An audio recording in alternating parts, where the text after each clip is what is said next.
Méditons avec la communauté des disciples du Christ vivant en ce mercredi 26 avril 2023, troisième semaine du temps pascal, année liturgique A. Évangile de Jésus-Christ selon Saint Jean au chapitre 6, versets 35 à 40. En ce temps-là, Jésus disait aux foules, « Moi, je suis le pain de la vie. Celui qui vient à moi n'aura jamais faim. Celui qui croit en moi n'aura jamais soif.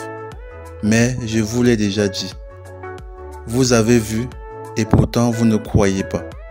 Tous ceux que me donne le Père viendront jusqu'à moi. Et celui qui vient à moi, je ne vais pas le jeter dehors, car je suis descendu du ciel pour faire non pas ma volonté, mais la volonté de celui qui m'a envoyé. Or, telle est la volonté de celui qui m'a envoyé, que je ne perde aucun de ceux qu'il m'a donnés, mais que je les ressuscite au dernier jour. Telle est la volonté de mon Père, que celui qui voit le Fils et croit en lui ait la vie éternelle, et moi je le ressusciterai le dernier jour. » Acclamons la parole de Dieu. Méditation. Frères et sœurs dans le Seigneur, gloire à notre Sauveur Jésus-Christ. Dans l'évangile de ce jour, Jésus se présente à nous, non pas comme un juge, mais comme une aide en nous donnant les avantages que nous avons à venir à lui. Nous n'aurons jamais faim, jamais soif, et peu importe qui nous sommes, il ne nous rejette pas, mais nous accueille les bras ouverts, car c'est cela la volonté du Père. Il ne nous demande rien, mais nous donne tout jusqu'à la vie éternelle. Jésus nous dit que celui qui vient à lui n'aura jamais faim, et celui qui croit en lui n'aura jamais soif.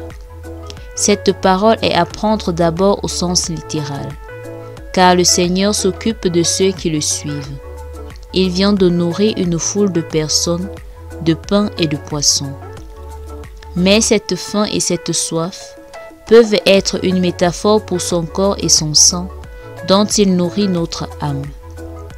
Dans ce cas, il s'agit de nos besoins spirituels. Alors, de quoi avons-nous faim ou soif? Pensons à nos besoins et confions-les à Jésus. Que ce soit des besoins matériels ou spirituels.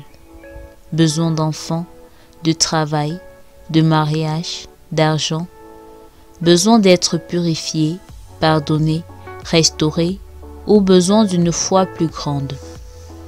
Allons à lui, disons-lui tout cela, n'ayant ni peur ni honte. Parfois, notre plus grand obstacle, c'est que nous avons honte de dire à Jésus ce que nous désirons au fond de nous. Le Christ nous dit, « Celui qui vient à moi, je ne vais pas le jeter dehors. » Cela signifie que, même si nos besoins sont désordonnés, il nous accueille d'abord sans nous juger et nous aide ensuite à mettre de l'ordre dans nos désirs selon ce qui plaît à Dieu. N'essayons pas de tout réparer tout seul. Acceptons juste de nous ouvrir à Jésus, d'aller vers lui avec nos imperfections.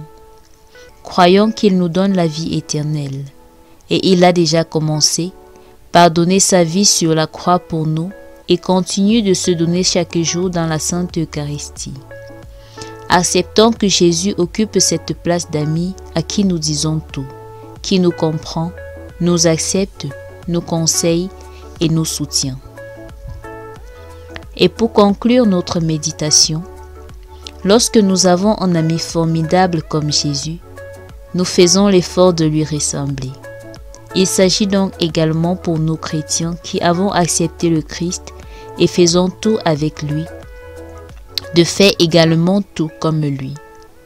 Évaluons donc la façon dont nous considérons les autres autour de nous. Sommes-nous dans la logique de Dieu qui ne veut perdre aucun de ses enfants? Ou bien discriminons-nous les gens à cause de leur religion ou leur mode de vie? Il nous faut donc apprendre comme le Christ à accueillir tout le monde afin de mieux leur montrer le chemin de la vie éternelle. Prions. Père éternel, j'accepte et je reçois aujourd'hui ton Fils comme mon meilleur ami et mon conseiller. Aide-moi à ne rien faire à son insu, à lui dire tout de ma vie pour bâtir une relation profonde avec lui et avec toi. Intercession. Prions pour tous les baptisés qui se sont éloignés du chemin de Dieu.